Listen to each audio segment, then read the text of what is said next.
Imagine finding like the absolute most vibrant, aggressive, just show-stopping fish in the whole pet store. Oh, the undisputed king of the tank. Right. You bring him home, you carefully acclimate him, and drop him into a tank for this highly anticipated date with a female you've literally been raising for years. Yeah. And within moments, I mean, he completely washes out. Just entirely loses his color. Yeah. He turns pale, loses all his shine, and honestly just visually shrinks. Meanwhile, the female completely glows up, turning this brighter red than you have ever seen. It's such a wild dynamic. It really is. So today we are opening this fascinating journal to figure out how and why that happens. Welcome to this custom-tailored deep dive. We've prepared this exclusively for you, the listener, to explore a really incredible slice-of-life experiment happening in a little underwater glass box. A literal micro world. Exactly. Our mission today is to look at a very brief but incredibly rich update from a fish breeder's journal. This was actually just published today, July 31st, 2026. Hot off the presses. Right. The source is a blog post by an author named Ang, and it's titled Notes on Fishkeeping, Part 303, on pairing jewel-cichlid with round-jewel-cichlid. Okay, let's unpack this, because this isn't just a quick update on some pets, you know? No, not all. This is a window into the mind of someone who treats their hobby with absolute, almost scientific reverence. It really is. I mean, the title alone tells a story before you even get to the first sentence, Part 303.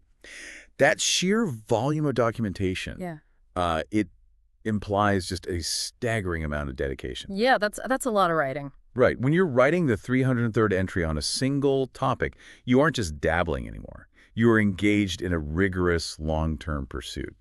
What we're really looking at in this deep dive is essentially the scientific method of trial and error, just operating in miniature. Like a controlled lab experiment. Exactly. It's an isolated ecosystem where an individual is testing variables, observing the biological outcomes, and meticulously document the whole process step by step. And that microenvironment aspect is super crucial because it means Ang controls almost every single variable.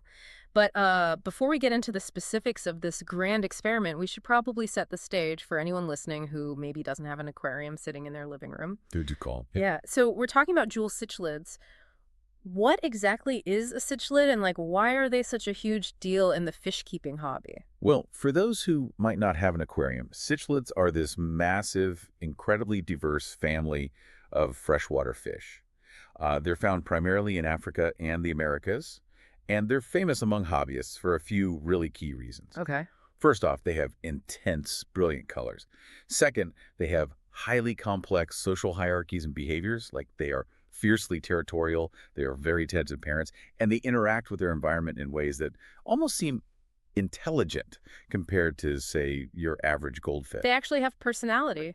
Oh, absolutely. Yeah. And a jewel-cichlid, specifically, is exactly what it sounds like. It's a fish prized for these sparkling iridescent spots covering its body that literally look like tiny, glowing gems. So we're dealing with a fish that is naturally flashy and, let's be honest, inherently dramatic. Highly dramatic, yes. And to really appreciate what Ang is doing in this specific entry, we kind of have to look at the long-term vision. The post mentions breeding what are called round-jewel-cichlids.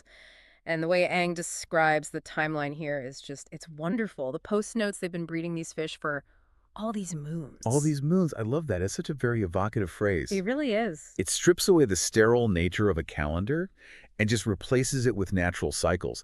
Because think about how tedious that process actually is for the breeder. Oh, I can only imagine. Establishing a specific physical trait, like a significantly shorter and rounder body, that is an exercise in extreme delayed gratification.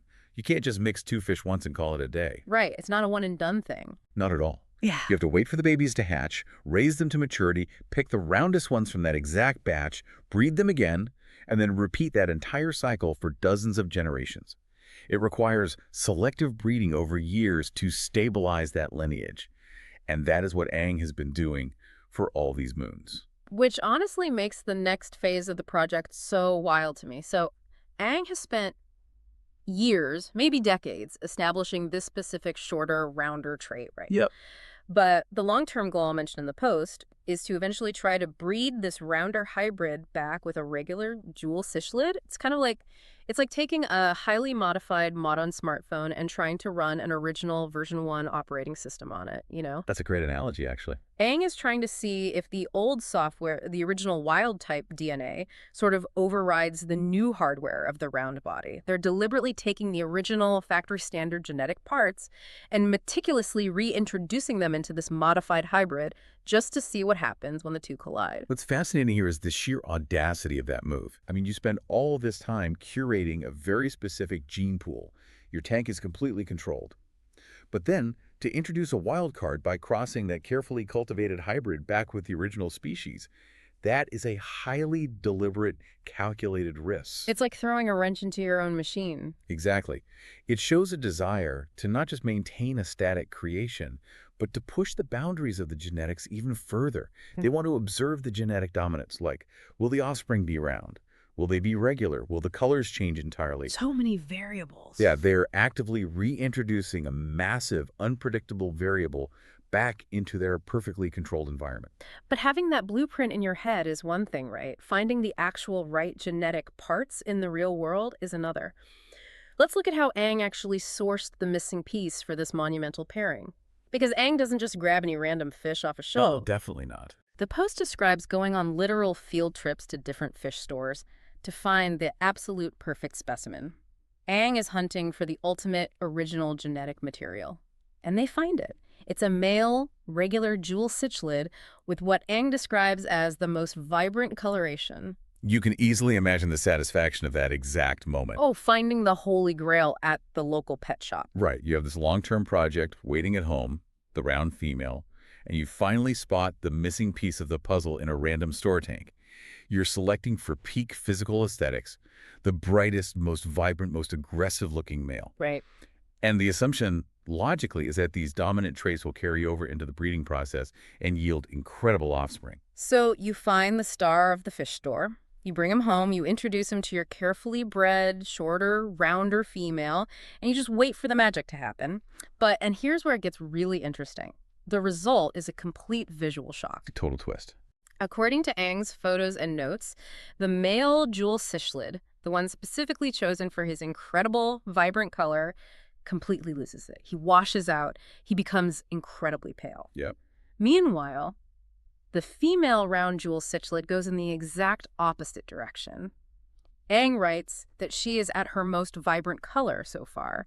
In fact, Aang says it's probably one of the most reddish colors they have ever seen on her.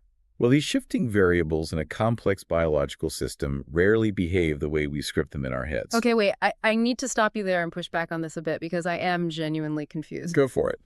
If genetics are the foundation here, shouldn't a genetically vibrant fish stay vibrant regardless of the tank he's in? It feels like we're kind of blaming the environment for what might just be a weak genetic specimen. How does a fish that was the shining star of the local pet store suddenly turn pale the exact moment he's put next to this intense reddish round female? I mean, is he just a dud? That is an excellent challenge, really. But it misunderstands how coloration actually works in these specific animals. A cichlid's color is not a permanent paint job dictated solely by its DNA. Okay. It is a highly active, totally dynamic biological response. Fish, like cichlids, have these special cells in their skin called chromatophores. Chromatophores? Yes. These cells contain pigments, and they work almost like tiny umbrellas that can literally open up to show off their color or close tight to hide it. Oh, wow. So they have physical control over how bright they are from minute to minute. Precisely. And that physical control is tied directly to their nervous system and their hormones. When a fish experiences a massive spike in stress hormones like cortisol, which I assume happens when you move them. right, exactly, from being scooped out of a store, put in a dark bag, and dropped into a female's already established territory, the nervous system triggers those chromatophores to literally shrink. So the color just hides? The pigment hides. It acts as a biological white flag of submission. So the male's initial vibrancy in the store was just a product of his dominance in that specific previous environment. The moment he was placed in a new territory, the social dynamic completely shifted. That makes so much sense. His pale coloration isn't a genetic failure at all. It is a rapid physical reaction to feeling outranked or stressed by the transplant. That completely flips the perspective for me. So he isn't genetically weak. He's literally just broadcasting his current emotional state. Exactly the case. Hmm. The sharp contrast with his store-bought vibrancy really shows us that you cannot isolate a single trait, like color, from the environment it actually exists in. And on the flip side, look at the female. She thrived in this new pairing. She completely glowed up. She peaked in color. Her intense reddish hue, which is caused by her own chromatophores expanding to their maximum, suggests she is highly stimulated by the new introduction.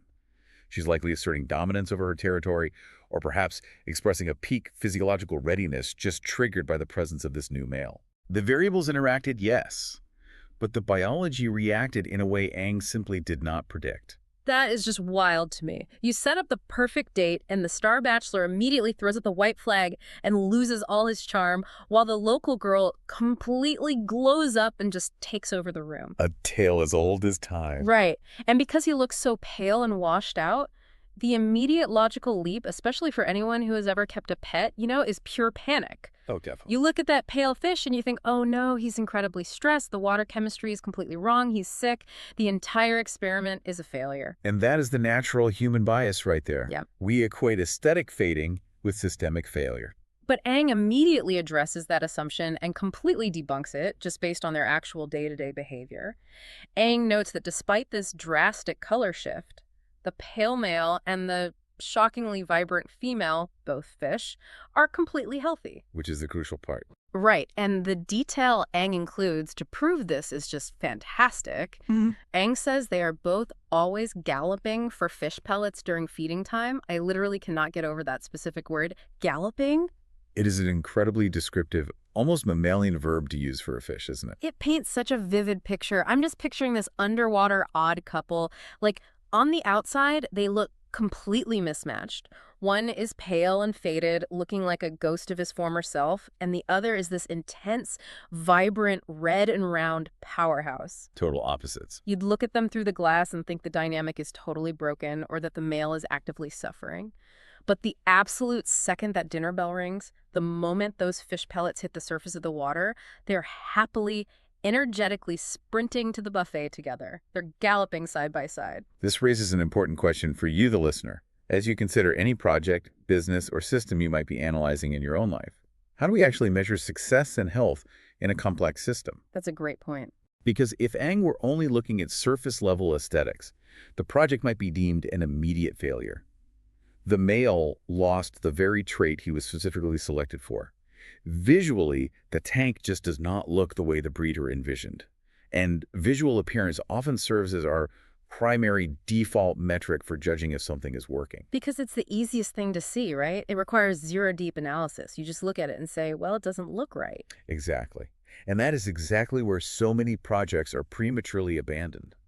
But functional behavior, in this case, the aggressive, healthy feeding response of galloping for pellets, tells a completely different, much deeper story. It shows they're actually fine. It indicates thriving metabolic health and vitality.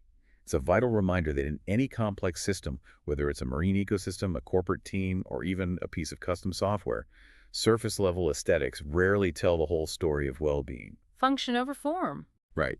A project team might look entirely disjointed on paper, or a piece of code might look messy and unrefined to the eye, but if they're successfully galloping toward their functional goals, the underlying health of the system is robust. Aang recognizes this nuance immediately. The fish are fundamentally healthy, even if the aesthetic outcome was a jarring surprise. I love that takeaway. Functional behavior over surface aesthetics. Measure the galloping, not just the paint job. Well said. But, that still leaves Aang with a bit of a dilemma, doesn't it? I mean, the fish are healthy, they're eating, they're coexisting, but the visual dynamic of the pairing, which was the core foundational goal of mixing these genetics to observe a specific aesthetic result, isn't quite what Aang envisioned. The outcome didn't match the hypothesis. Right. The male is pale, the grand experiment is sort of idling. So what does a dedicated hobbyist do when they hit this kind of stalled, ambiguous outcome? They iterate. They don't scrap the system at all. They formulate a new hypothesis based on the new data they literally just acquired. And that's exactly what Aang does. So what does this all mean for the future of the tank? Well, Aang writes down a new hypothesis right there in the post. Aang thinks, perhaps I need to find another larger and more vibrant jewel-cichlid instead to pair up. back to the drawing board. Yeah, and then just casually notes that this is something to try out in the coming weeks. Aang doesn't view the pale male as a failure to quit over. It's not a reason to throw in the towel, drain the tank, and give up on a project that has taken all these moons. Yeah. Instead, it's a prompt to scale up the variable. The solution isn't to stop. The solution is to head back to the fish store, observe the hierarchies again, and find an even bigger, even brighter fish to test against the female's obvious dominance. If we connect this to the bigger picture, this short, unassuming little blog post really synthesizes the core nature of what makes deep inquiry so rewarding. It is a pure testament to the resilient, iterative process of the scientific method. It's science in action. Absolutely. Aang did not get the desired visual result, but Aang observed the functional health to ensure no biological harm was done. And then Aang immediately pivoted to identifying the next variable to test, in this case the physical size and established dominance of the male. The sign-off at the end of the post is brilliant in its absolute simplicity. It really is. The post just ends with, "Till the next post. Yeah. Yours truly, Aang." To the next post. It perfectly encapsulates the mindset of the lifelong learner and the truly dedicated experimenter. There is no finality here. There is no ultimate catastrophic failure. There's always next week. Always. There is always another step, another week, another fish store to visit, and another variable to tweak. It is a continuous, unbroken loop of curiosity. The project is never truly finished. It simply evolves. It really is a beautiful mindset to adopt. So as we wrap up this deep dive, let's bring all these threads together for you. We started by looking at the incredible long-term dedication it takes to sit down and write part 303 of a journal, spending all these moons carefully shaping the genetics of a shorter, rounder hybrid fish through extreme delayed gratification. It takes serious patience. It does. And then we explored the underlying biology, those amazing chromatophore cells that caused a highly anticipated vibrant store-bought male to unexpectedly throw up a white flag and lose his color under the stress of a new environment. Nature's little umbrellas. Exactly. And most importantly, we saw how Aang chose to define the reality of the tank. Not by the disappointing pale color of the male, but by the healthy, energetic galloping for food that proved the biological foundation of the experiment was still incredibly strong. It is a very practical, data-driven kind of optimism. You trust the behavior way over the optics. Which is the big takeaway for you to apply to your own life and your own deep interests. In any long-term project you undertake, whether you're building a startup, learning a complex new language, or literally breeding hybrid fish in your living room, the initial variables you introduce might fade. Things rarely go exactly to plan. Right. Things won't always look the way you plan them to look on the surface. You might experience a pale fish moment. But as long as the foundation is healthy, as long as the core function of your project is galloping along, you haven't failed. You can always adjust your hypothesis, find a bigger variable, and try again next week, just like Aang. The willingness to simply observe without panic and say something to try out in the coming weeks is really the secret to enduring success in any complex endeavor. It really is. But before we leave you today, I want to leave you with one final lingering thought to chew on. Something that builds on what we've discussed, but takes it just a little bit further into the unknown. Oh, I like the sound of this. So we talked about how the male washed out due to environmental stress, and how the female round-jewel-cichlid reached an unprecedented, intense red coloration. We attributed the male's paleness to shifting variables and the female's brightness to territorial dominance. But what if the female's sudden, extreme vibrancy wasn't just a random shift in territory? What do you mean?